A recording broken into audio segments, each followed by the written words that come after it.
Hello. Are you sitting comfortably? Good, then we'll begin. I'm Tom Barclay-Matchett, the London Storyteller. I share the stories of the people, places and personalities that have made London the finest city on earth. I'm currently sharing instalments from the Diary of Samuel Pepys from the year 1665, an era with many parallels to our own. I'm going to continue today with more from April 1665. Now please do settle in and we shall begin. The 16th of April 1665.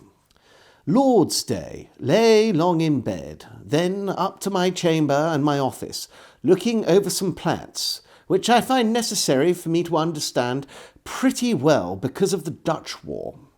Then home to dinner, where Creed dined with us, and so after dinner he and I walked to the Rolls Chapel, expecting to hear the great Stillingfleet preach. But he did not, but a very sorry fellow, which vexed me. The sermon done, we parted, and I home, where I find Mr. Andrews, and by comes Captain Taylor, my old acquaintance at Westminster, that understands music very well and composes mighty bravely. He brought us some things of 2 parts to sing, very hard, but that is the worst. He is very conceited of them, and that, though they are good, makes them troublesome to one, to see him every note commend and admire them. He supped with me, and a good understanding man he is, and a good scholar, and, among other things, a great antiquary. And among other things, he can, as he says, show the very original Charter to Worcester of King Edgar's, wherein he styles himself Rex Mariam Britannia, etc., which is the great text that Mr. Selden and others do quote, but imperfectly and upon trust. But he hath the very original, which he says he will show me. He gone we to bed. This night I am told news is come of our taking 3 Dutch men of war, with the loss of one of our captains. The 17th of April, 1665. Up and to the Duke of Albemarle's, where he showed me Mr. Coventry's letters, how 3 Dutch privateers are taken, in one whereof Everson's son is captain. But they have killed poor Captain Golding in the Diamond. 2 of them, one of 32, the other of 20-odd guns, did stand stoutly up against her, which hath 46, and the Yarmouth that hath 52 guns, and as many more men as they, so that they did more than we could expect, not yielding till many of their men were killed. And Everson, when he was brought before the Duke of York, and was observed to be shot through the hat, answered that he wished it had gone through his head rather than been taken. One thing more is written, that 2 of our ships the other day, appearing upon the coast of Holland, they presently fired their beacons round the country to give notice. And news is brought to the king that the Dutch Smyrna fleet is seen upon the back of Scotland, and thereupon the king hath wrote to the Duke that he doth appoint a fleet to go northward, to try to meet them coming home round, which God send. Thence to Whitehall, where the king, seeing me, did come to me, and calling me by my name, did discourse with me about the ships in the river, and this is the first time that I ever knew the king did know me so personally, so that hereafter I must not go thither, but with the expectation to be questioned, and to be ready to give good answers. This day was left at my house a very neat silver watch by one Briggs, a scrivener and solicitor, which I was angry about my wife for receiving. or at least opening the box wherein it was, and so far witnessing receipt of it as to give the messenger 5 shillings for bringing it. But it can't be helped, and I will endeavour to do the man a kindness, he being a friend of my Uncle White's. The 22nd of April, 1665. Up, and Mr. Caesar, my boy's lute master, being come betimes to teach him, I did speak with him very seriously about the boy, what my mind was, if he did not look after his lute and singing, that I would turn him away, which I hope will do some good upon the boy. All the morning busy at the office, till very late, and so home to supper and to bed, my wife making great preparation to go to chapel and court tomorrow. This day I have news from Mr. Coventry that the fleet is sailed yesterday from Harwich to the coast of Holland to see what the Dutch will do. God go along with them. 23rd of April, 1665. Lord's Day. Mr. Povey, according to promise, sent his coach betimes, and I carried my wife and her woman to Whitehall Chapel and set them in the organ loft. And I, having list to untruss, went to the Harpen Ball, and there drank also, and entertained myself in talk with the maid of the house, a pretty maid and very modest. Thence to the chapel, and heard the famous young Stillingfleet, who I knew at Cambridge, and is now newly admitted one of the King's chaplains, and was presented, they say, to my Lord Treasurer for St. Andrew's Holborn, where he is now minister, with these words, that they, the Bishops of Canterbury, London, and another, believed he is the ablest young man to preach the gospel of any since the apostles. He did make the most plain, honest, good, grave sermon in the most unconcerned and easy yet substantial manner that I have ever heard in my life.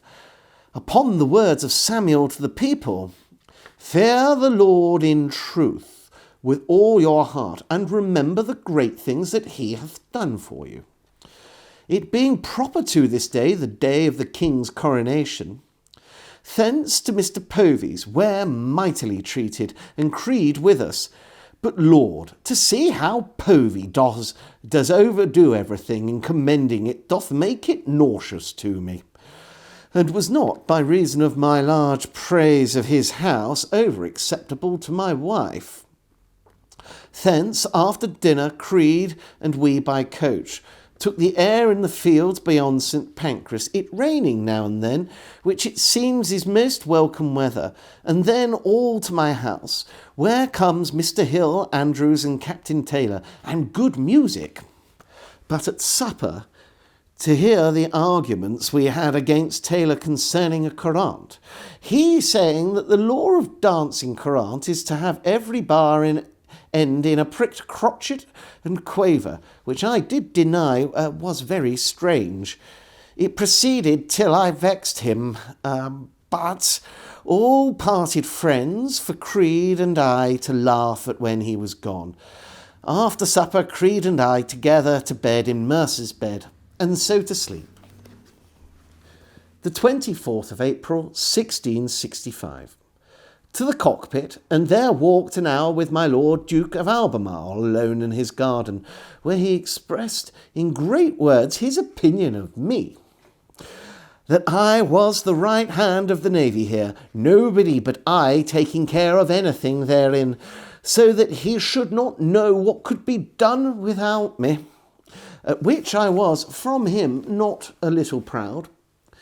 Thence to a committee of Tangier, where, because not a quorum, little was done, and so away to my wife, Creed with me, to my wife at Mrs. Pierce's, who continues very pretty, and is now great with child. I have not seen her in a great while. Thence by coach to my Lord Treasurer's, but could not speak with Sir Philip Warwick, so by coach with my wife and Mercer to the park.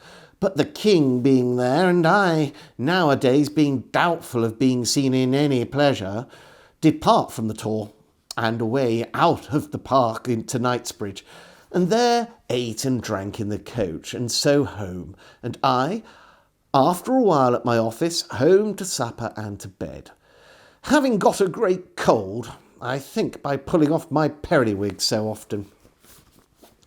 The 28th of April, 1665.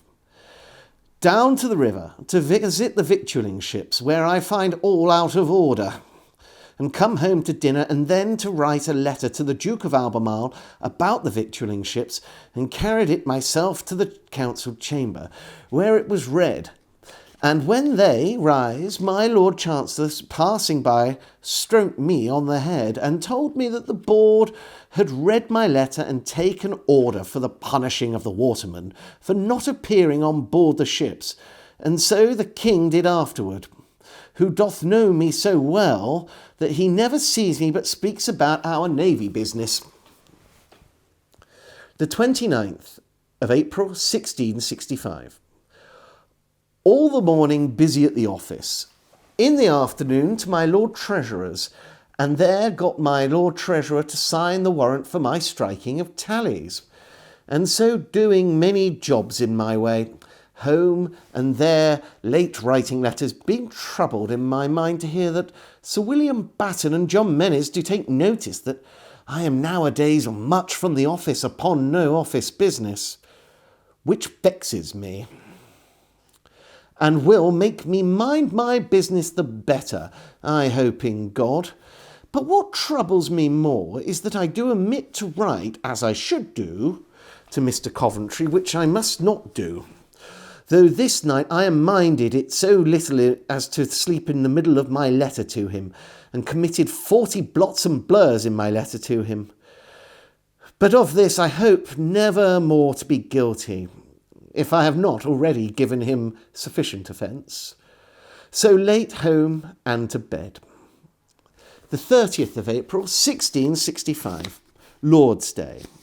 Up and to my office alone all the morning, making up my monthly accounts, which though it hath been very intricate and very great disbursements and receipts and odd reckonings, yet I differed not from the truth, between my first computing what my profit ought to be, and then what my cash and debts do really make me worth, not above 10 shillings, which is very much, and I do value myself upon that account. And herein I, with great joy, find myself to have gained this month over £100 clear, and in the whole to be worth above £1,400, the greatest sum I ever yet was worth. Thence home to dinner, and there to find poor Mr. Spong walking at my door, where he had knocked, and being told that I was at the office, stood modestly there walking, because of disturbing me, which methinks was one of the most modest acts of a man that hath no need of being so to me that I ever knew in my life. He dined with me, and then, after dinner, to my closet, where abundance of mighty pretty discourse, wherein, in a word, I find him the man of the world that hath of his own ingenuity obtained the most in most things, being withal no scholar. He gone, I took boat and down to Woolwich and Deptford, and made it late home and to supper and to bed. Thus I end this month in great content as to my estating and gettings, in much trouble as to the pains I have taken and the rubs I expect yet to meet about with the business of Tangier. The fleet, with about 106 ships, upon the coast of Holland, in sight of the Dutch within the Texel. There are great fears of the sickness here in the city, it being said that 2 or 3 houses are already shut up. God preserve us all.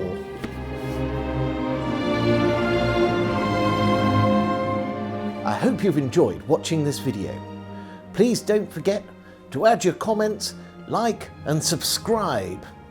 Cheerio!